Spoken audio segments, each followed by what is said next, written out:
Simelane namaselo chandi matekwana stala vista eithada wayisalam alaikum KwaZulu-Natal sinibingelela shakho muhlo namhlanje sikwaMashu eNanda Inc area la ePixely esibhedlela ke bakithi esisha ke singakavula ngisho ukuvula mawulake ke nje usukula nje ngoba usemseni ukubala isibhedlela asikavulwa asikavuleki kodwa ke siyathi maduze nje umnyango useyinhlelo ukuthi isibhedlela esingavuleka nomineni sinibingelele KwaZulu-Natal igama lohlelo KZNHealthChatDotGov namba kamnandi intokozo kwamaphisa njengoba sengishilo sila eDurban kumnandi ke lithenje ilanga ukucwasa namhlanje kunomoyana zonke izinto ziyenzeka la namhlanje kuhlelo solugijimisa ngempela ngoba angidlali ngani namhlanje ngeniphathele ingcwepheshi zangempela mangikhuluma ngeingcwepheshi ke ngisuke ngikhuluma ngabantu abahlukahlukene abathothena bayifundela into bagogoda bedlula badlulela ngaphambili benza ke manje izinto ezahlukahlukene soyibuka ke into ethinta amehlo ngoba phela inyanga le esazi kakhulu ukuthi ke nawo into ethinta amehlo siyayikhulumisa kakhulu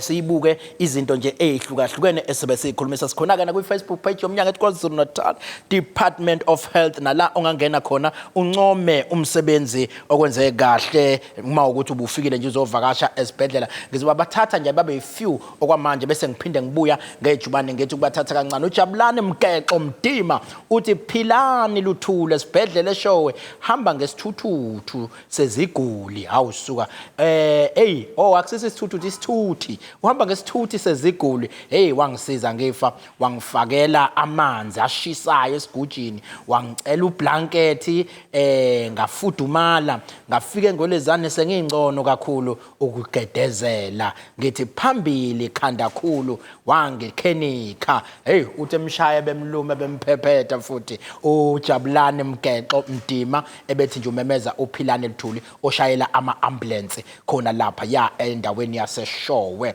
ungangena ku Facebook page yomnyango ethi KwaZulu-Natal Department of Health nawe kuphakamise okwakho ukuncoma sike sincoma nje abasebenzi bonke bomnyango asikhethi ngokwebala ukuthi ubani noma wenzani kodwa nje siyasiphakamise kona ukubonga kubona sithi siyababonga besaphila so kuthatha kuhlelo ngaloko kuchitha isikhathi sigijime ngejubane sibheke le emakhodi ngiyazi ke isibhedlela esikhulu kakhulu lesi emakhodi ukhona ke udadewethu uDkt Refilwe Mhlongo owuchwepheshe wezamehlo lapha ya esibhedlela kodwa siyasithande dokotela ukuthi mawusufikile ubingelele bese uyasitshela ukuthi kafushane ngabe ubani wenzani futhi la eminyangweni wezeMpilo. Okay, sanibonani njani? So mina ngiyu-Dkt Mhlongo ngibuya eMccord Hospital kodwa eMccord kuphela sisebenzela nase-Albert Luthuli. Okay. So sibona ama-patient e-Albert Luthuli and then siphinde sibuyele eMccord siyi-department eyodwa. Absolutely. So sisebenza ngamehlo siya screena siyalapha siya-operator inkinga zamehlo yebo siyahlinza amehlo. Njengoba kade ke ngizwile kuthiwa nine-camp la ebenikade ninongo ukhukhulela ngoqo nisuke nenzani kulokhukhulela ngoqo nanokuthi nuhlela kanjani uzogcina ube khona ngizwile kuthiwa beninohlelo olukhulu olungazi ukuthi liyaphela namhlanje mawungasathu usibeke nje kwenziwani lapha emakhodi namhlanje lokhukhulela ngoqo owani okwenzani.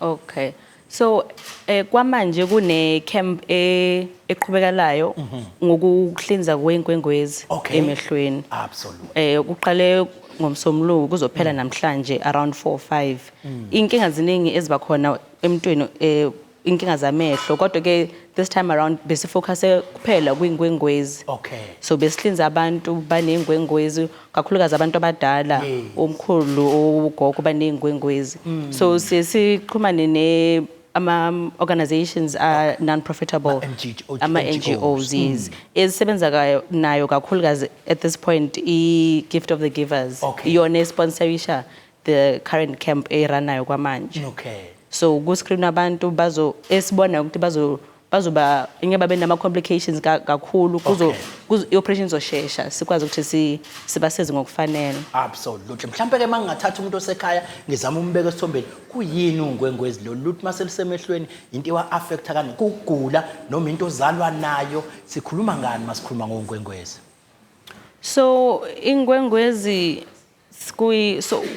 ekuzalweni ngomuntu sonke sizalwa sinento ngathi iyisibuko sithi i-lens ihlala ngaphakathi esweni iyona esiza umuntu ukuthi akwazi ukuthi abone ngokuhamba kwesikhathi especially if umuntu seneminyaka ewu-50 kanjalo ukudlulela 50 alala hey awukafiki wena usasibheke khona kodwa ke akusekude kangako Yeah. absolutely so le lens igcine sekhukhumala igcine seba nezinkungu umuntu uzobona ngathi akasabone kahle Okay. especially makunokhanya kakhulu ebusuku kuyahlukahluka but the main thing ukuthi umuntu akasabone kahle yebo kancane kancane ngoba ushintsha isuke sibheke ku50 nami ngiyalapha kuye lo 50 sengiyabona ebusuku akusadrive kahle sekuhlala ukuthi phithini nje kodwa ke hayi ngiyofika mhlambe nami ngizolususa ungengwezi lelo so uma ungabeka umuntu osekhanje ongalwazi ke lento ukuthi kunongwengwezi manje wena ilisusa yini eniyenzayo omnye ngazi uthola ukuthi uyathuka mhlambe hey ave ngipitshiziso labantu yini enisuke niyenza manidila nongwengwezi lolu so njengoba bengishilo ukuthi umuntu udinga ilens ngaphakathi esweni ezosiza ukuthi akwazi ukuthi abone masikhipha ingwengwezi sisebenza ilihlo lisahleli endaweni yalo asilikhiphi izo so siyahlinza singena ngeinsibe encane ngaphakathi esweni sikhipha ingwengwezi le kunenkungu bese sifakela ilens artificial ke ezohlala ngaphakathi esweni lomuntu impilo yakhe yonke kuzoba yona ezosiza ukuthi akwazi ukuthi aphinde abone kanti khona into enifakayo futhi lapha phakathi okufana nezibuko nje into ngathi iplastic ingana ngaphakathi incane wasiza ke ngoba mina bengithi nje nisusa unyama lengabe inyama beze kukhanya cha absolutely kuhluke ngani lokwelense nekufaka ezibukweni thina nje sifaka izibuko naleyo lens wena ifakile yini umehluko uma ungahlukanisela umuntu umehluko wakhona is that izibuko lezo zifakile kwamanje angithi zenziwe ngeglass so lokho esifaka ngaphakathi kuyinto engathi iplastic incanyane and as umuntu ngeke uyibone ukuyibona ukuthi ikhona ngaphakathi esweni mhlambe komnye uzoyibuza ukuthi ke hayi nami ngangiphatha amehlo sonke ayasiphatha amehlo ngendlela eningi ngezwe futhi omunye angani moyidlalela nje kodwa ekhuluma ethi hey labantu abadokotela bamehlo bayancane ukulapha bavele bengakulaphi bekufaka izibuko hayi ukulapha nenzi lutho ekulapheni hayi bakanaze izibuko khona uzozolanda iframe la nani but ke umuntu ke ama signs and symptoms noma ubona ngani ukuthi ke engathi sekuungwengwezi la kusesiwe nje ukuphathwa amehlo lokho okudinga mhlambe inani ubona ngani hayi lokho sekuungwengwezi futhi sekungamele ngisondele emtholampilo so umuntu one uzobona ukuthi akasabone kahle hle the way bebona ngakhona phambilini especially ekufundeni or makunokukhanya kakhulu elight ebusuku uzobona ukuthi akasabone kahle sekumane sekuyadima abantu abaningi ngathi sokuba nezinkungu akasabone kahle initially ke makusayo in the early stages umuntu angakwazi ukuthi afake izibuko kuphela akwazi ukuthi abone kangconyana kodwa over isikhathi kuyaqhubeka ukuthi kukhule kukhukhumale kube nezinkungu even more kukhona abanye uzothi uma umbuka ubone ngathi kunespot esigrey ngaphakathi esweni kuzobe sekukhule kakhulu ke ngima sekufike lapho ngibabona labo sabanamehla ngathi agree amahla amanye brown ungwengwezi bese ngibathukele phela ngoba hey sina siyeke ngizokuthanda uba no sexy eyes ngamehla brown cha manje ke kodwa ke ngiyakubona usuyishile ukuthi ikhona into mhlambe engathiwi ukudla noma ethile nje ungathola ukuthi uyayifaka emzimbeni ebanga lolungwengwezi noma yinto nje eyikhulelayo nje ubuchathi kusuke kukhulisa kukhona mhlambe ongathi wena hayi mawudla kakhulu ukuthi mawudla kakhulu amafutha azokhula kungwengwezi yini ongasitshela ukuthi kukhona ne okuba effect nje mawukudlile ekudleni akukho ingwengwezi sonke silana sizogcina sesiba nayo ingwengwezi ngoba into kwenzeka ngokukhula kweso so sogcina kuba nezinkungu kodwa ke kukhona amanye ama patient aba kuyi risk kakhulu ukuthi izosheshe bekhona even if umuntu angakafiki nokufika ku50 isheshe bekhona or even mayifika iyashesha ukuthi ikhule like abantu baneshukela kakhulu bangagcina sebeba nayo into eningi njalo nje manifikile odokotela abahlola shukela bawushiye ngathi uneliyeke itiye umuntu makubuka nje noma ilo shukela wetiye nisonikhuluma ngawo noma ilokho esobuya ngelinye ilanga lesochaza leyo mhlambe ke umuntu sengabuza ukuthi na manje wesenilisususile lelungwengwezi ngina 50 ngina 60 ngina 70 siwe sengizobona ke manje emehlweni definitely if umuntu akanazo ezinye inkinga ngamehlo uzobona as quickly as the following day after senze operation umuntu uzokwazi ukuthi abone kodwa ke ukhumbula ngithi usually angithi kubantu abadala if kukhona okunye ugula and especially abantu basebethinte imthambo nje yamehlo ngeke sakwazi ukuthi abone the way ebebona ngakhona phambilini but umuntu uzobona kahle kodwa kusuke sekhona umnye ugogo ngamzwe sethi hawu Nkosi yami usezoyifundela yena incwadi ebevela kumkhulu phela ubesezacela izingane makufuneka afunde zimfundele ingane ke uthola umkhulu khonto ayibongayo la ayisakwazi ukubonga njengoba ebongile umkhulu isizofunda nje yeqe kwezinye indawo mhlambe ke mawungangibeka esithombeni i-camp kwefana nalebe niyenza nibahlunga kanjani abantu abazofika kuba kanje ngoba umntu ulalela usekhaya manje uyasho ukuthi ngiyazizwa lezi inkinga ngifika kanjani ekutheni bese ngiba kule camp yini so ama camp siwenza endaweni esihlukene akusilena kuphela yaseMccord so that sikwazi ukuthi sifikele kwabantu abasuka kude kakhulu so lena yaseMccord sisithargethe abantu abahlala around eThekwini so abantu abangaboni baya refer kwisibhedlela sethu and then thina sizoba assessa sibone ukuthi umuphi umuntu odinga ukuthi enze operation and especially ukuthi umuntu ungena ezinye inkinga umuntu because ngithi we looking at numbers ukuthi sikwazi ukuthi senze abantu abaningi ngesikhathi in one day mhlawumbe ngibeka nje isithombeni nibekela abangaki ngosuku so the target kule viki vele during this particular camp besi target ukuthi senze abantu bawu50 a day wena ushaya ngaki nje ngosuku wena uwedwa nje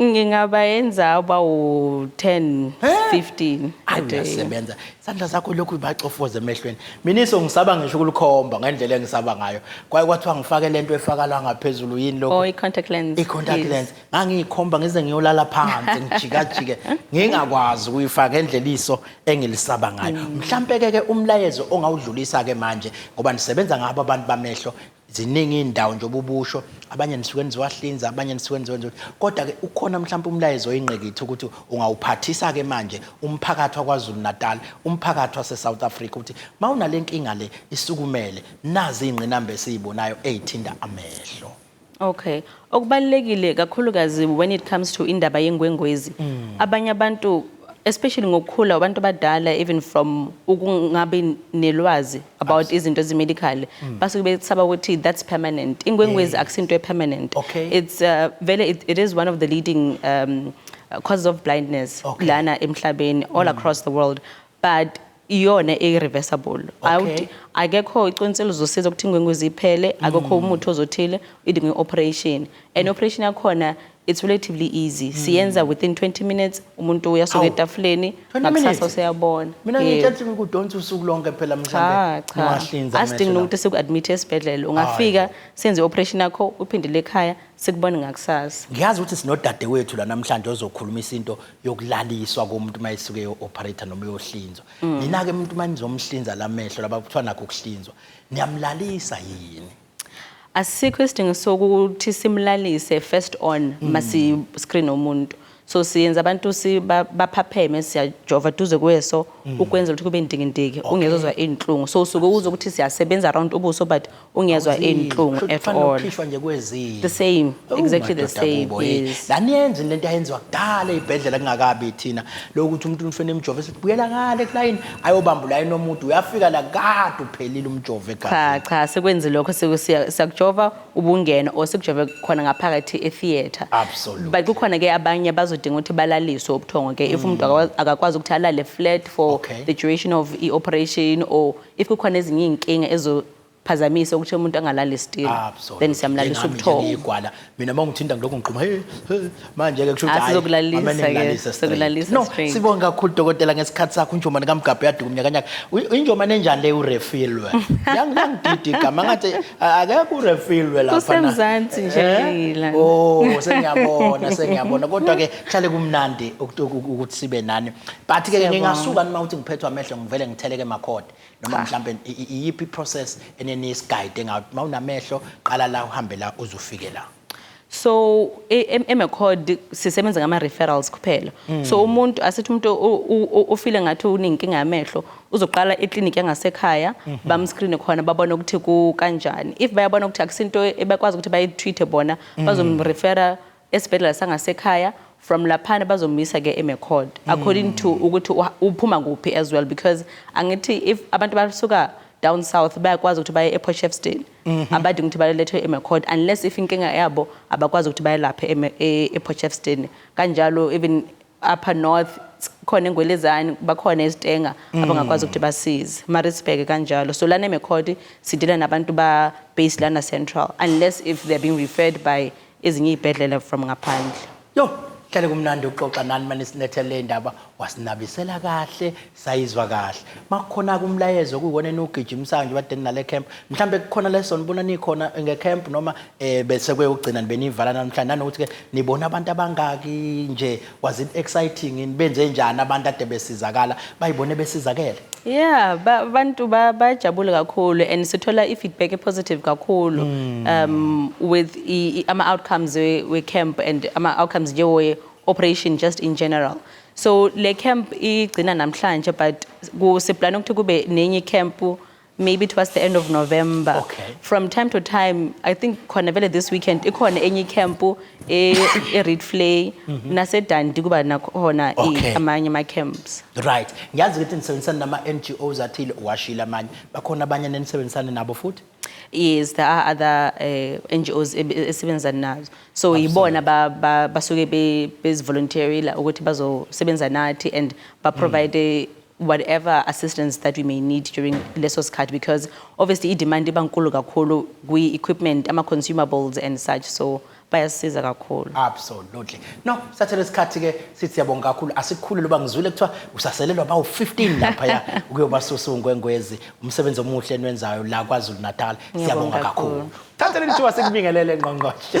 Siyabingelela Thokoza sibingelele kubabukele emakhaya sibingelele nakubalaleli emakhaya nabasilalela kuma social basilandela kuma social platforms ethu sithi ithada. Ethada ungena nje ngqongqoshe bese sithi sophuthuma ngejubane siye kulensizwa ekuthiwa uSibongiseni Malinga. Yamazi kuMalinga lwayekhahlela kakhulu emoyeni. Yes. uDkt Malinga. Dr. Dr. Malinga. Manje ke asazi noma kunobuhlobo niphakathi. Ubona ngathi indodana yakhe lena ubheke. Solo khona ukukhahlela nakuye. Sibona ngokukhahlela kufuze khona impela. Insizwa kaMalinga. Kodwa ke ngqongqoshe ngoba usukhona asingachithi isikhathi asivele sihlalela kuwena ngoba insizwa lesinayo vele. Sibonge kakhulu ngesikhathi ohlalo sipha sona ngqongqoshe. Siyabonga. Bese ngibaphileke nenombolo ukuthi nje hayi 0767047493 yona nombolo ubaba uNdlovu wase Newcastle engathi usekhona la ngaphakathi. Katsheni uSeme sawubona. Katsheni Seme sawubona. Usibongo lo kwaNdlovu. Yes Katsheni. Sikudinisa soba nje kodwa ke ngilayida nawo simanje baba. Usedanawozi? Phela sisuka ngakhona eDanawozi thina ugogo nje nomkhulu balapha eDanawozi. Hayi ke sonke ke makunjalo sonke ke mfati wami. Absolutely. Bekuthini okwakho ukuphawula? Lapha njengoba la sasilapha emadadeni. Nami nesifiso sokuthi ngesizakale ngoba nginomntwana la owaphazamiseke emqondweni. Okay. Bagcine mina esikoleni. Absolutely. Yes baba. Ubufisa nje ukuthi kusizakala umntwana la ngoba akasakwazi nokuya esikoleni. Bengifisa nje ukuthi asizakale ngoba ngamfaka kwesinye isikole mase kumele bethole idificate abangabe besayithola. Neminyaka emingaki? Uneminyaka emingaki umntwana mawukhumbula? Una 22 lonyaka. Okona kusesiya umntwana kahle. Sekuyingane. Yena sekuyingane sesiya umntwana. Absolutely. Mina ngitshela icrash lesikhuluma ngayo. Kodwa ke cha nangu ungqongqoshe ukhona. Nangu ungqongqoshe uzokuphendula. All right, no, asibonge kubaba uNdlovu. Ngicabanga ukuthi lolu daba alishoyo ludaba olubaleke kakhulu. Kuyafuna sihlukanise igaba njengoba besibuza ukuthi umntwana uneminyaka emingaki. Kulabo kufuna ngabe basese high school noma high school primary school uke high school. Zikhona izikolo eziyaye zibe khona lapho abantwana abakhubazekile ngokwengqondo. Asiyaye sithi abaye khona. Kwesinye isikhathi bayisuke beyofundiswa ama skills befundiswa ukuthi bayinakekele bona befundiswa bethuthukiswa to the level ingqondo yabo ekwazi ukubavumela. Abanye ke uma sebeze bakhula mhlambe baba ngaphezulu ka18 ebese befakwa kuma colleges okuma centers lapha abafundiswa khona izikili ezihlukahlukene. Abanye uthola ukuthi bayakwazi ukusebenzisa ukwenza izinto zokukhuni noma yini nje agcine sekwazi ukwenza ngisho amakhabethe omunye umuntu. So mhlambe ubaba uNdlovu icommitment esingamenzela yona ukuthi sizochecka nomama udadewethu uMbali Fraser sibuke ukuthi lapha eNewcastle noma eMajuba as a district iziphi indawo ezinama centers okuthatha ingane ezingaphezulu ka18 ngoba lona 22 akasezukwazi ukubuyela esikolweni sekufuna simfake kwi-center ke ezobe simfundisa ama-skill athize okuyithuthukisa kuyasiza ke nokuthi baye khona ngoba kubanikeza ipurpose empilweni umuntu akwazi ukuthi avuke njalo ekseni ahambe aye lapho kwi-center ayosebenza ayofunda iskill esisha so ngizokutholela ke babundlovu ukuthi imapha ama-centers akhona emajuba ukhabazela wethu lesisebenza naye uzoyithatha inamba yakho akuthinte bese sibuya kuwena nasesinayo information. Ngingabonga kakhulu. Ngiyabonga ukhosini. Siyabonga kumphathi wami absolutely. Siyabonga Gatsheni. No, ibo bonke abantu Nkosi yami esiphila nabo labantu balandela kakhulu lolu hlelo lwakho ngqongqoshe bayalithanda baliyabasiza nangezinye uGatsheni nje wasimisa naye lapha ya ekhona emadadeni.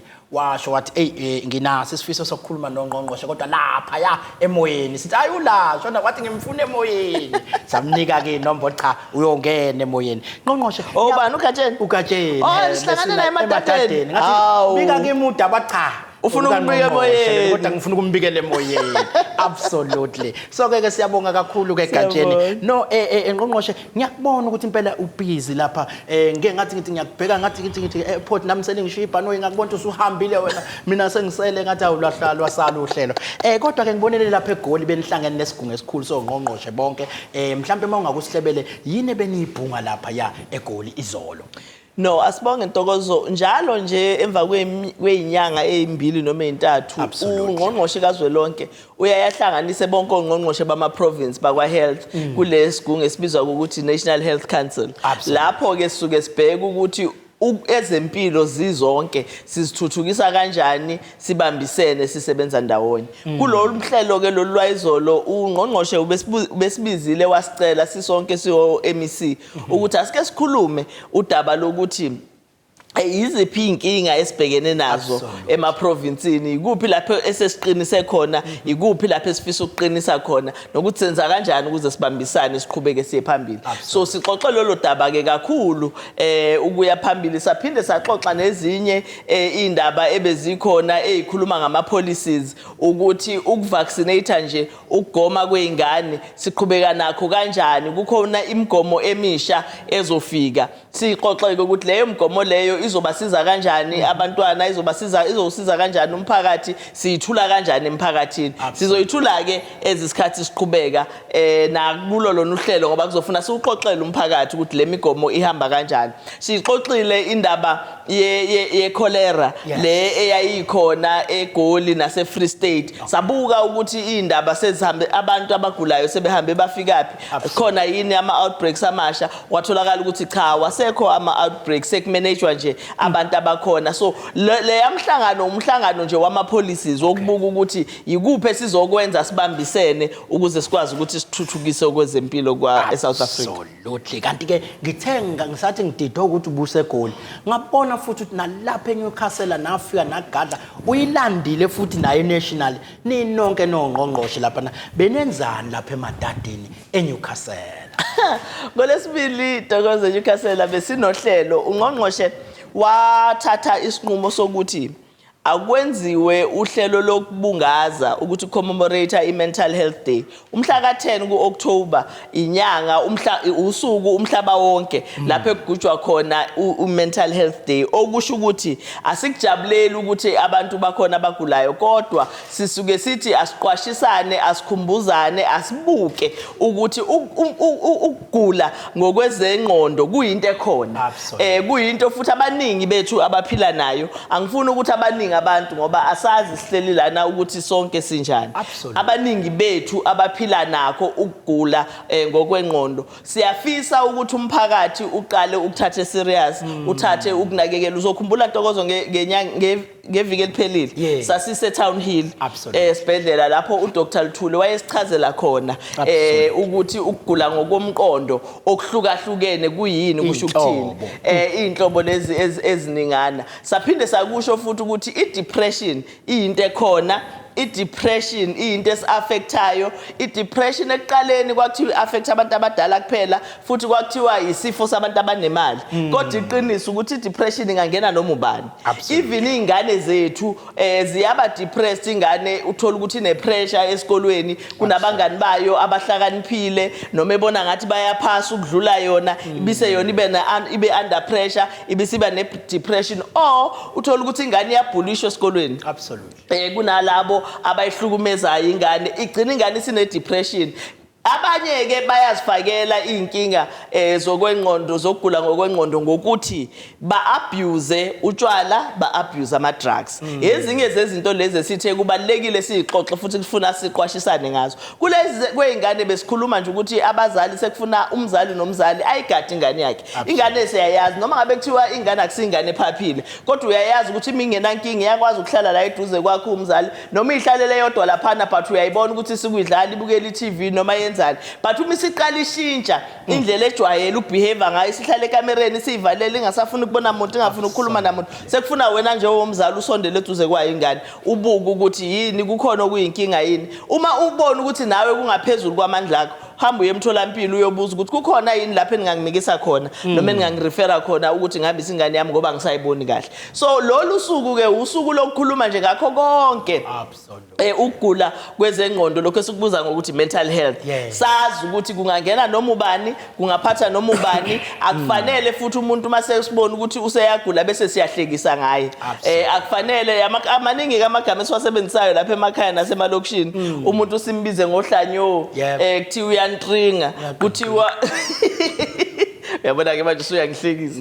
So it's things like this esithi uma ngabe siqala sibacwasa ngaloyo ndlela kwenza ukuthi nalabo kade bezokwazi ukuthi balapheke ngoba i-treatment ikhona azanqena umuntu ukuphuza amaphilisi ngoba uyazi ukuthi hawu maphisa ke uzothi nguhlanyo uyabona bese ke asaba ukuphuza amaphilisi kanti amaphilisi iwona amphilisayo iwona enza ukuthi impilo yakhe ibe impilo ephelele. So bekusuku oluhle kakhulu nje lokuthi sikhumbuzane sicele nomphakathi ukuthi sibambisane siba support nalabo abasemakhaya esibona sengathi banayo nenkinga siba support nasemphakathini labo esibona sengathi ba affected ngoba ngaphandle kwethu sisebenza ndawonye ngesikwazi ukuthi siphumelele. Ngijabule kakhulu uNgqongqoshe sekuhamba la emawodini uyamemeza omunye uthi siyalalela nje lona uhlelo ningasikhohlwa nisimemeze. Hayi impela enye into enginotisile ke Ngqongqoshe ave behlakaniphile abafowethu labalapha ngaphakathi khona enye insizwa nje enotice omunye odokotela osewu district director lapha ya uDkt Shabalala waye trainer 20 uthe ngathi 20 years ago kodwa usamkhumbula ukuthi uShabalala wa trainer. Oh, that's nice. Nanokuthi usehlale 20 years ke kusho ukuthi kodwa ke angikho lapho nje ngithande lokho ukuthi uhlakaniphile uyakhumbula ukuthi ke uDkt Shabalala. Cha ngomhla ka20 October Ngqongqoshe sizokuthiwa ke uzobulubangisele ezakheni othukela kumasipala seAlfred Duma nalapho kwenzobe niyokhulumisa ibreast cancer no premier isukaphi into ye-breast cancer. Lenyanga futhi ke Ntokozo uyabona ke eminyanga wezeMpilo inyanga uthola ukuthi nikhuluma ngeindaba eziningi.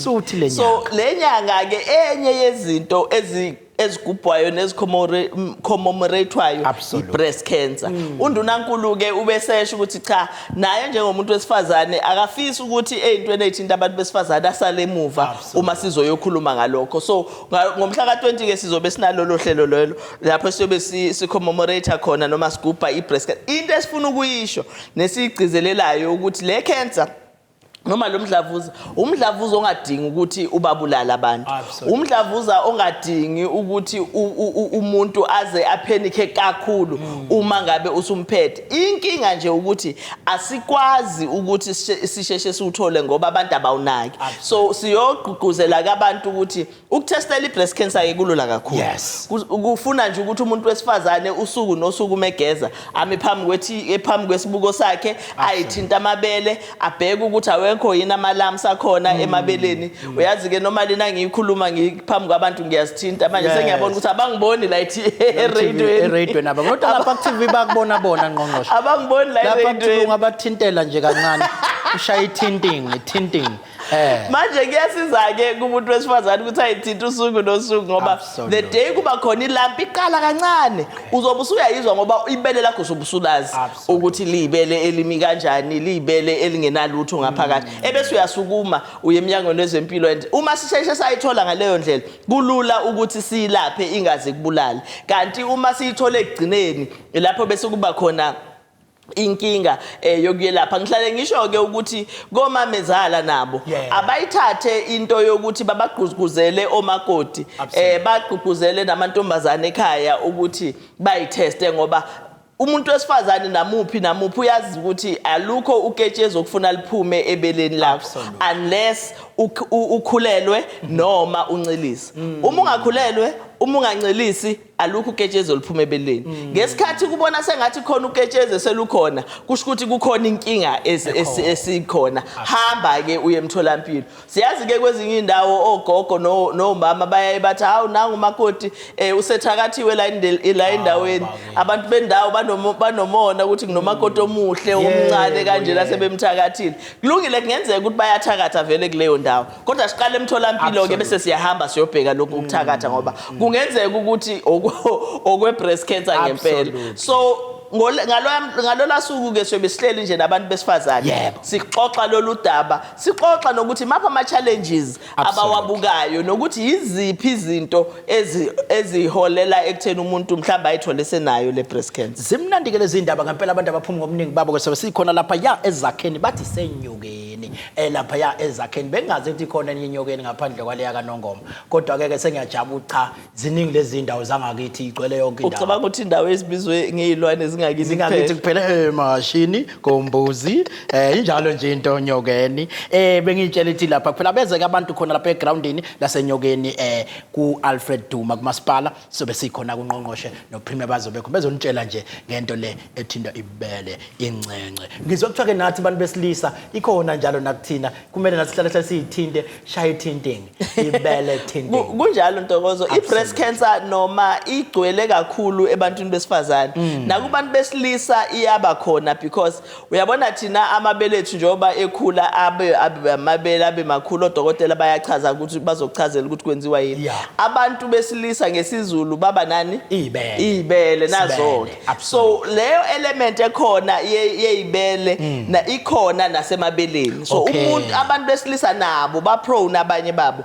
ukuthi bayithole i-breast cancer so nabo abantu besilisa siyabacela ukuthi nabo bahlale beyithinte bebe ukuthi akho lutho yini okuyinkinga babe nabo babathintayo bengabathinta noma ke bona bengathanda ukuyithinta befuna ukuthinta abanye abantu uma nje kuzokwenzeka frequently ukuze kuhlale kungenankinga lanto yazi yokuthinta ingikhumbuza lama ukuthi wenza window tinting mayona tinting manje ke uma abantu besilisa bezofuna ukuthindwa umunye umuntu kungangcono kube umuntu oyedwa ngoba uma yedwa umuntu uyala uzogcina eselazi ukuthi imi kanjani lapha umuntu wesilisa manje nabezoba baningi uzongayitholi kahle le effect esiyifunayo ngiyathemba lokusuka kuyele message uyizwa kahle ningayithathi personal khona ebhekiswe kuye lenkulumo hayi ke ngibonge kakhulu uNgqongqoshe khumbuza umlaleli ukuthi ke igama lohlelo KZNHealthChatDotGov elisha umnyango wezeMpilo KwaZulu-Natal namhlanje silishaya bukhoma ke sila Pixely Ka-Isaka Seme esibhedlela esikhulu kakhulu esizovula nje maduze la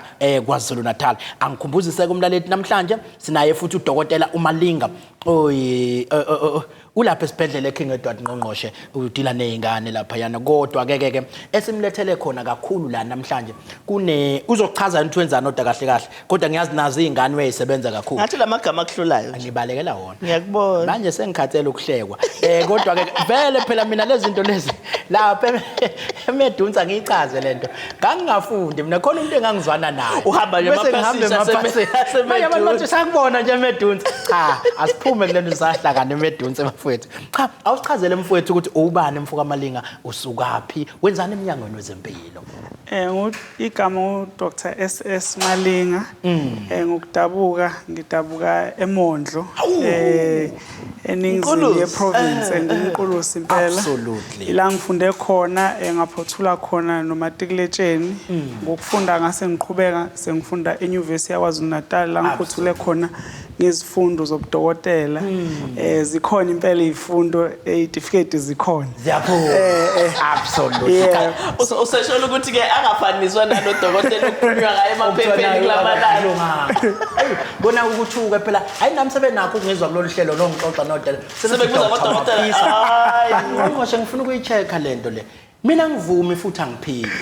Ngithi umuntu umekubiza kodokotela. Dr. Maphisa ngithi manje ngiyayibuka lento sekuzothiwa nami. Izokufanisa nalo ya Uyibona dokotela. lento kodwa ke angifune kuvuma angiphiki ngoba lento zokuvuma uphike zinobungozi. Awuli namuntu. Angilwanga futhi ngoba ngiyababona basuke benale wathi omni confidence. Basuke benale confidence lena. Cha mfowethu makhulunywa ngo-ADHD sike sikhuluma ngani? So i-ADHD isifo sokuphazamiseka komqondo so iphazamisa ukukhula nokusebenza komqondo.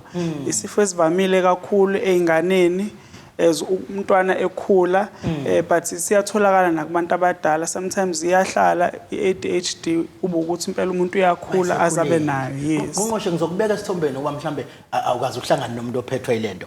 Ukuthi ingane ivele ibe nje ingane ehlala ikhululekile egcekeni igijime ugxume igibele phe kwamatafula.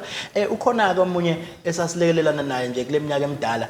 Naye wayenayo ingane yayigxuma igibele phe kwamatafula. Lezi ikoleke lezi bese bemnika iphilisana leli ekuthiwa kuzomela idambiswe lento yokuqina.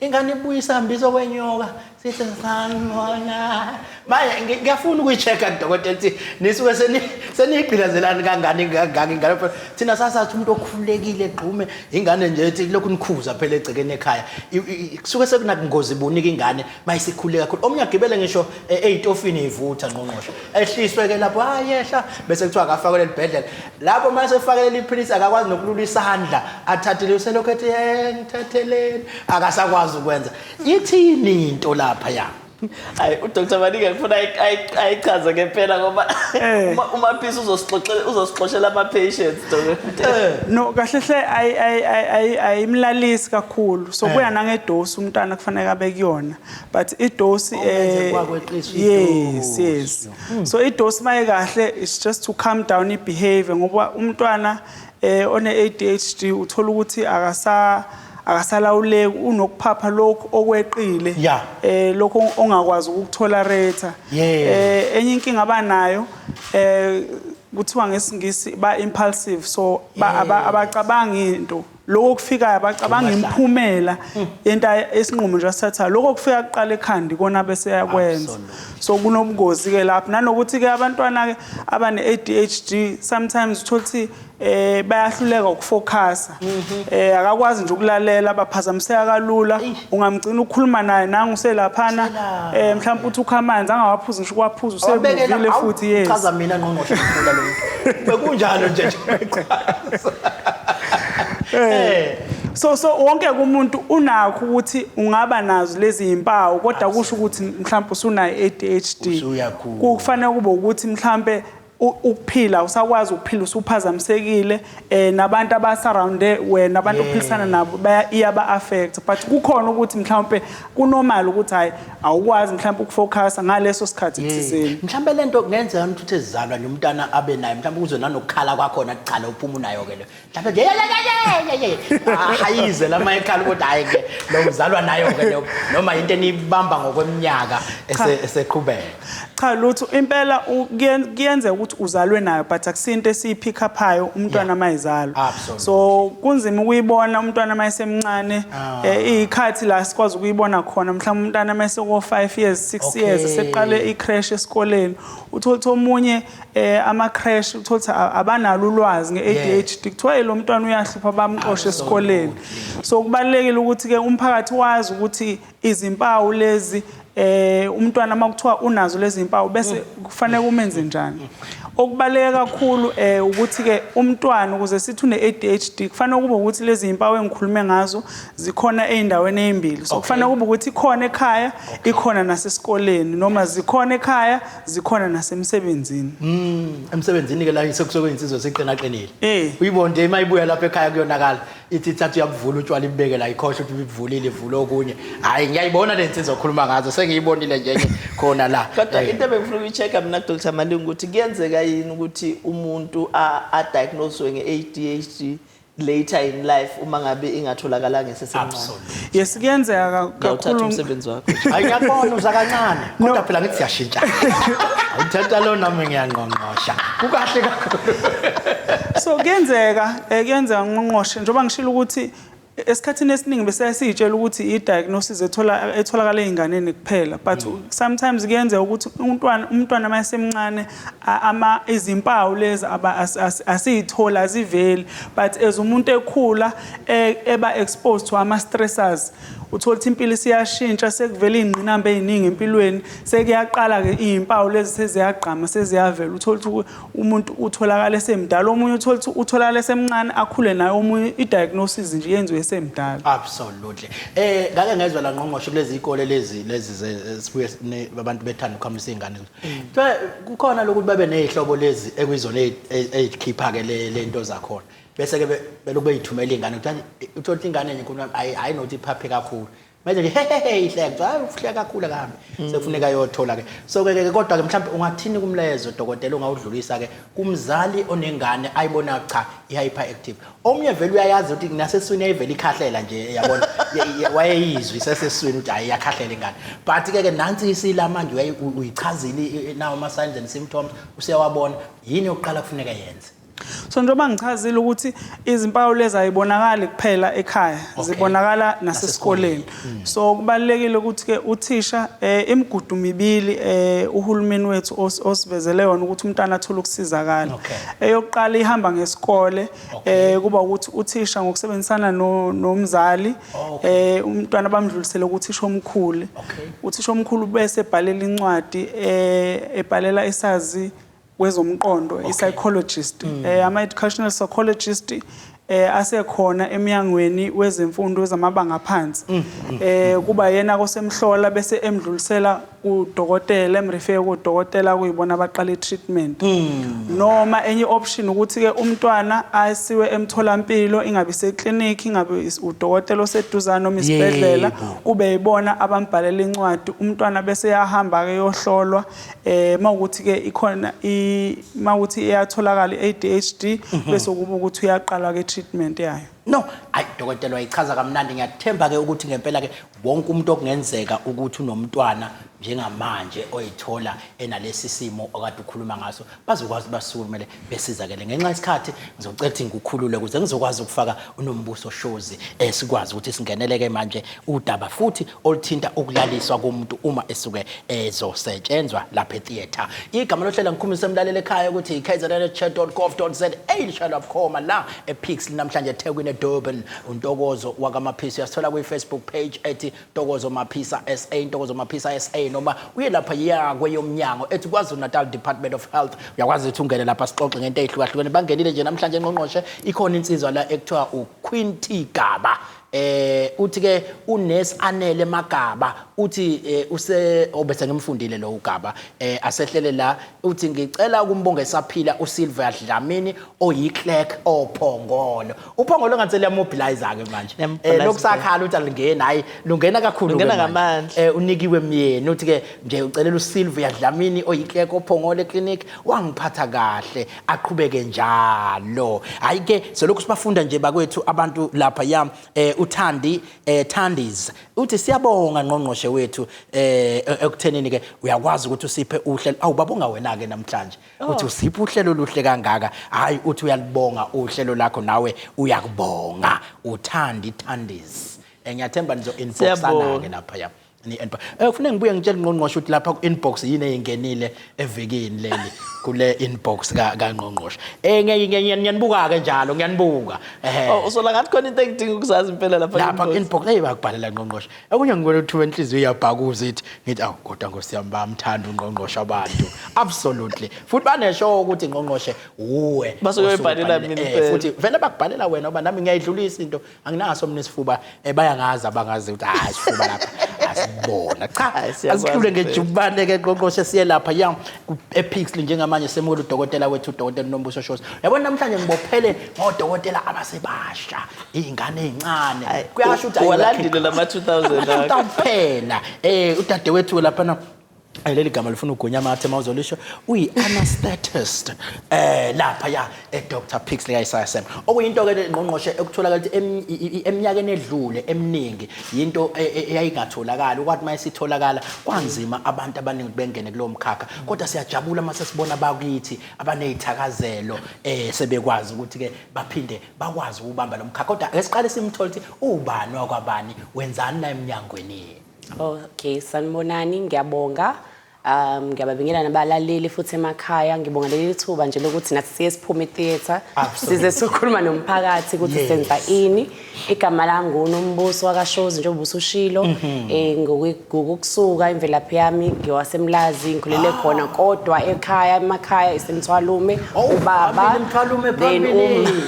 then umama wami wasenkandla. Absolutely. Hey cha wena ushaya wonke umhlaba uyambona ushaya yonke province elokhethi nje makunomsebenzi ngapha nangapha ungagcina uqasha nebhanoyi. Absolutely. Cha omunye umuntu kosekhaya siyayisaba itheater. Ake siqale nje lapho. Abantu siyayisaba itheater ngeke ngezwe kubeka neminyaka ukuthi ke into eyaqala ngonyaka othile lekoqalwa ukuthi umuntu mayifika etheater kuthiwa no asimenze angazizwe inhlungu kwakuthiwa leNgqongqoshe ukuthi mawufika kuthiwa ngena uNgqongqoshe kuthiwa ngena ungene ufunani wozayo bakukhapha uze zonke inhlungu kwathi ngonyaka othile kuzositshela udokotela imuphi lo nyaka abantu bakhulula kakhulu kwaku-18 bani manje Ngo-1846 lalela ke ngo-1840 silaphana ezasigudla phela lezi ya uqinisile ubhuti wami uSibongiseni ukuthi ngempela ngaphambilini bengekho into ekuthiwa i-anesthesia bekhona odokotela abahlinzayo yonke into beyenziwa andabekezela. Okay. Abanye bekusho kuthiwa bamba ulume intethile ukhishwe nje izinyo uzwa. Kwathi ngo-1846 ngomhla 16 October ingakho sigubha usuku le-World Anesthesia Day. Kwaba yilolo suku lapho khona kwaba khona indoda ethile eyayikade udokotela wamazinyo eyathi ake ngizame lento lena nginikeze umuntu lento lomuthi lo wathi senikeziwe lo muthi lona umuntu ke wangabesazizwa ke inhlungu kwase kwaba ukuzalwa ke kumnyango wethu wabalalisi. Manje dokotela mawukhona abantu abaqashayo kabangenzi lutho kule department yibo ke laba kuthiwa nje uthi efika nje akulalise bese emake kuyoze koshaya o6 ntambama ekulindile ulele kuyini ukulalisa nife nilalise bese niyabukela nje. Ngiyabonga ngalowo mbuzo futhi ukulalisa ngoba igama lisho nje siyalalisa kuhlangene nokuthi inhlungu ungazizwa. Okay. Into esiyenzayo ukulalisa kodwa sikushiyi kanjalo. Ocwephesha laba ukuthi ubodokotela omlalisi uthatha iminyaka eminingana nje phela ufunda. Akufani nje nalaba thina esiyibo. Nje absolutely. Uthatha nje iminyaka nje eminingana ugogode ngoba kumixa zonke izinto kumixa uhlanganisa izibalo uhlanganisa iscience kuphinde futhi ukuhlanganisa ukwazi ngisho ukuthi uoperate imshini yingakho kuthiwa ianesthesiology asivele sikulalise nje bese siya ngqongqoshe logic ngiyakhumbula kwakumele kwakuthiwa biology bio means life. Absolutely. Hayi mase sikulalisile ke asibe sehlala phansi kodwa kusekhona imshini nje eminingi esibese siyakubheka ukuthi inhliziyo yakhe ishaya ngendlela yini iBP yakhe ishaya ngendlela yini uphefumula kahle yini nanokuthi futhi akumele uthi mosusulele uzizwe inhlungu kumele ukhumbule izinto ezizenza kodwa kuhlukahlukileke kukhona ukuthi ulaliswe kukhona ukuthi sikujova ingxenye mawuhlapho uzokwenza ingalo sijova ingalo kube ingalo engasebenzi mawuzokwenza iso ngobe sekuchazela uzakwethu kaMhlongo ukuthi ujova nje la ngonyayite encane ehlweni ukhishwe kube indikindikiso so iyona into esiyenzayo usengaphansi kweni konke ngaphansi kwethu siyasebenza manje ke ngezwe kuthiwa khona kuthiwa ilamba phanja le gama lephanja ngiyazi lezi zinto ngqongqoshe ungangihleka kakhulu ngiyasazi nabo kancane kwenza kuthiwa kunelamba phanja nakho ukulala umehluko yini lapho. Okay kunilamba phanja umuntu usuke sifuna ukuthola ukuthi kuyini na ukwenza ukuthi uphathwe ikhanda mhlawumbe kwenziwa ukuyi-investigation kusuke ukuphenya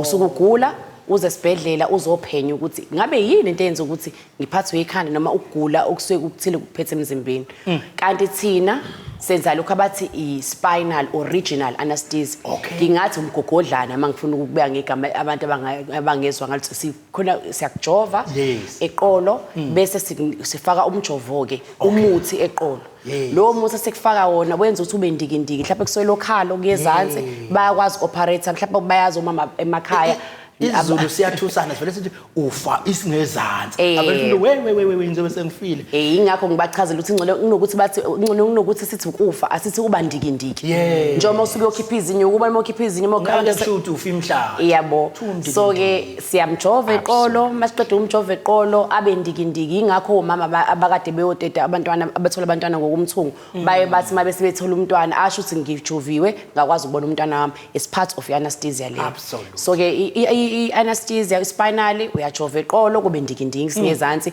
ukwazi nje nokulungisa iqakala mothi iqakala uma ukuthi ubhozo uyibhozo uma ukuthi idolo nanomntwana futhi simenza kanjalo sijova eqolo sesithola ama case amaningi ke la uthola khona umuntu beyohlinzwa ebesethi hey mina bafe bangihlinza babe ngitshela bazongihlinza lokho ngiyathi ngiyabona sebengizumbule nalokhu ithini ke into emgomo yeni uthi umuntu mase nimlalisile phela kuyenza nithi niyangena nifihle we izinga ke inkinga la mase nimlalisile ke iyithini imgomo yeyivumelana ngiyavuma uthi niyangivumela uthi nizohlinza ithini ke imgomo nemiqathango ekumele abantu behlale beyigadile mabeyisayina okay kubalekile ukuthi ngaphambi kokuthi uye theater nibe nesivumelano nodokotela wakho lo usuke ehlinza absolutely mina angeni kakhulu bangizengumlalisi kodwa udokotela wakho nje usezokuhlinza niyakubese niyaxoxa kuye kuthiwe ke mase senifikile khona mawukuthi uhambe waye theater ngokuphuthuma lokho bathi emergency nivume ukuthi noma ngabe kuthiwa ngiyovula ngiyobheka ukuthi sikukhona neswini makhona ngikutholayo uyanginikeza nimvume ukuthi ngiqhubeke kuba isivumelwano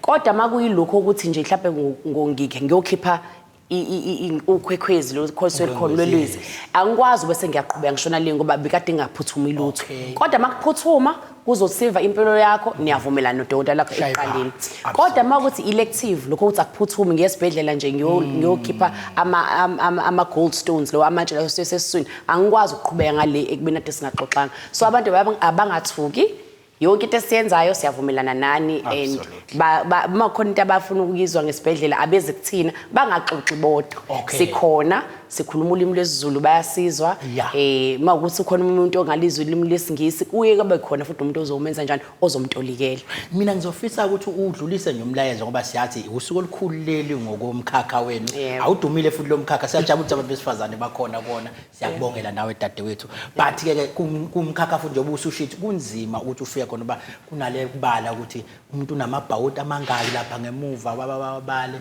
ezingaki mhlambe zonke izinto ezikhona niba but ke umlayezo ongawukhipha ke manje kubantu abasabayo wakhona abantu nje uthola uthi nje hey mina ngiyesaba kuye theater ngoba lapho ungathini umlayezo ongawudlulisa okay etheater ke indawo uthi uyisabe indawo nje efana nawo wonke amagumbi kuukuthi asikwazi ukuhlinza ngaphandle ukuthi sifike etheater absolutely so etheater mawufika khona uzofika ufica odokotela abalalisayo njengami uphinde futhi uthola odokotela abahlinzayo mawusukuze etheater kubalekile ukuthi uzazi izinto ekufanele uthi uyigweme kuye kube khona ukuxoxa ke enini kwenixoxa ukudla okuthile efanele ukugweme just for ama-hour amahora ambalwa before uthi uye etheater ngoba sokwenzela ukuthenini ungaphalaza masesikulalisile noma bethiwa siyokujova ingcenye yomzimba kodwa siyesenzela ukuthi mengasebenzanga lo mjovo ngifanele ukuthi ngikulalise ungabuyisi namanzi futhi siyethi amanzi aswaphuzi for 2 hours before operation nakhona futhi fanele wenze njalo ukuthi ulalele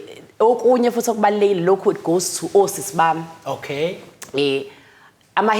ihestalo yenzile nje kufana njengale ngiyenzile mhlawumbe abantu abasemakhaya ngebazi bayibona igoda amadredi ukubopha phezulu akuvumelekile ngoba kukhona umncamelo sekubeka kuona ichiko lesi mina ngishaya hayi se right se right ichiko kubalekile ukuthi mawenza ihestalo ubheke ukuthi akuyona ihestalo ezokwazi ukuthi ungakwazi nokulala umncamelo wethu osekulalisa kuona kubalekile ukuthi ulale ngoba dusho nje kufanele ukuthi ube umncamelo ozokwazi ukuthi ihestyle yakhe ingene kuona so akube straight back mothi straight back amagoda noma isnoopy indaba ukuthi senze ama hairstyle aboshwele phezulu noma ngaqaqeki nje ukuthi mase senza ama dread swabophe akuvumelekile ngoba uma seba nenkinga sekufanele sikulalise sekuphuthuma kungenzeka sitholana sisibhana nani nomzimba lapha enwele nje isikheqe inwele siwa nangu nomfundo lapha emhlanga mhlawumbe ufuna ukubuza wena dokotela uyaphila nomfundo semoyeni yebo sanibonani unjani nomfundo Siyaphila. Igama uNomfundo Dletshe from Durban News Radio on the Music and Light Show. Umbuzo mina enginawo for udokotela node ekhuluma phambilini. Siyazenza ukuthi i-ADHD iyafana ne-autism. So ade ngifisa ukwazi ukuthi yiphi umehluko phakathi kwe-ADHD ne-autism and zithini izimpawu for both. Okay, utholile umbuzo? Yeah, ufuna ukucheck ukuthi i-ADHD iyahambisana yini ne-autism. Yeah, angimboni ku-Dr. Malinga kodwa nangu udokotela angasiphendulele. Kodwa usiyalalisa kakhulu. I know. Ungakakhohlwa. Okay. Absolutely. Ufunde Eda. Absolutely. Umbuzo omuhle kakhulu. Kuye kubalekile ukuthi umama noma beyibona izimpawu kade esho udokotela ukuthi lapho umntwana uqine kakhulu noma uhyper noma unokwenza izinto ngokungacabangi kubalekile ukuthi ahambe esibhedlela odokotela bese bayasho bamdiagnose lokho kuthiwa bazobe sebeyasho ukuthi umntwana uphethwe yini. I-autism nayo futhi ihlukahlukile inama branch amaningi nezindlela zakhona. Kukhona umntwana othola ukuthi une-autism othola ukuthi lapho unenkinga yena uphansi. Okay. Noma akakwazi ukukhuluma noma uphaphile ngokweqile noma uthola ukuthi unenkinga yokulala. So into engizama ukuchazela yena usisi wami ukuthi akuyona into ongavele nje uyibuke wena usekhaya ungayifundelanga kufanele ukuthi ayise koqephesha bakhona odokotela beyingane kanye futhi nodokotela abahlola ngokwengqondo. Hayi ke uyicacise kahle kakhulu. Sengiyakubona wona ngathi ushaya konke uthi awusiyinyanga nje futhi. Uyinyanga nje dokotela. Cha isikhathi bakuhlale sesiphoxa lo hlelo yazi kuba siyazenzela afika njalo. Kodwa ngiyazi ukuthi la ePixely nizoba nokubungaza. Awusitshele nizobe nenzani ke ngalolu suku. Lokuvula iPixely nemali anesthesia usuku lesanesthesia. Sikupha ke usuku elewasungulwa ngayi anesthesia ngo-16 October 1846 kulonyaka kuvele kwahlangana izinto kulonyaka ngimzwile uNgqongqoshe ekhuluma ngokuthi nabade bekwenza into yomdlavuza nathi ke anesthesia kulonyaka sithena sifuna ukuthi abantu bazi ukuthi ngoba sabalalisi nje ithine yethi ingxenye kumdlavuza umuntu nje sohamba nawe masiyalema ngibuka nje uyobachazela ukuthi nifike balalise kanjani ke labo bomdlavuza kodwa nisezokukhuluma ngencance kuphela shayina lapha kumshini uNgqongqoshe uyibiza ngomshini wami ngaleyo mshini ilendla no sibonge kakhulu uNgqongqoshe isikhathi siyasihlupha abantu kodwa sicela saloso sibongela uNgqongqoshe no asibonge kakhulu Ntokozo kubalalela ekhaya nakubabukela emakhaya sibonge nakodokotela bobabili njengoba bekhulumile nathi kubalekile ukuthi information esiyitholile siyisebenzise emakhaya and into esijabulelayo ukuthi odokotela bethu bakhuluma ngelanguage esizwayo noma bexoxa nathi bayasimplifyela ukuze siunderstand inkinga ezinye zezinto umuntu uyithola sengathi ugula kakhulu kanti uguliswa nje ukuthi uyasaba ukuthi yini yona le ngiyobhekana nayo noma ngesikhathi ekhuluma nodokotela wakhe akakwazanga ukuthi bachazelane kahle ngoba udokotela bekhuluma ama terms obudokotela kanti ukhuluma nami mina engazi ukuthi yini so uhlelo lwethu ke lolo lukuthi demystify noma sinciphise ukwesaba ezintweni zezempilo ngoba into once usuyi understand ungasayisabi kulula nokuthi ukwazi ukuthi uyicure noma udlule kuyona so siyabonga kakhulu emakhaya ukuthi basaqhubeka nokusilalela bayaqhubeka nokusibukela sicela baqhubeke ke benze njalo ngike ngezwa ke lapha Ntokozo ukuthi ngelinye ilanga sathi sikhona la ku show sixoxa ukuthi hayi i-event yethu izobe ingakusasa kanti kule show ekhosini sizobe siSunday ibingayizona event manje insuku zethu zibuye iphambana kulaba bavuka abantu bashona khona ngelanhla ke kodwa le esisho manje hayi iyobe bayothi ngesonto besizwa iyobe ngolwesihlanu olilandelayo kodwa ke khona kade ngixoxela manje ukuthi engathi si live eGagasini namhlanje awu ngempela hey ngithuke kabi awu sesambe kakhulu hayi samba iyayikho indawo esingekho kuyo siye sithi mawumsakazo nje wangempela la KwaZulu-Natal uzosizwa noma kanjani absolutely ngiphuthume ke Jubane ngivale ngananga ufanele sibonge Ntombela ukuthi ngifisa ukubonga osanda kuhamba lapha ya uMiss Makhosazane Themba obengumqondisi wesifunda eMkhanyakude district umntana kadadewethu watholakala esesimweni sokuthi kumele ayohlinzwa engelezana akhishwe appendix esuka kwahlabisa esibhedlela kwakumzukuzuku kodwa waqhuma ngokusheshsha kwaba ukuthi yonke usizo uyalithola ngokusheshsha uthi cha ucela ukuthi ke athi mayembonga angamshiyi ngaphandle noNgqongqoshe ngokuthi njalo ohlale eza kubona emoyeni. No, absolutely ke uthi we have some supporters, not only fans of this show. Oh, siyabonga. Absolutely ufanele sibonge Ntombela kulolu hlelo kuyaphoxa sona isikhathi sivele sithi nje kulungile ke bye.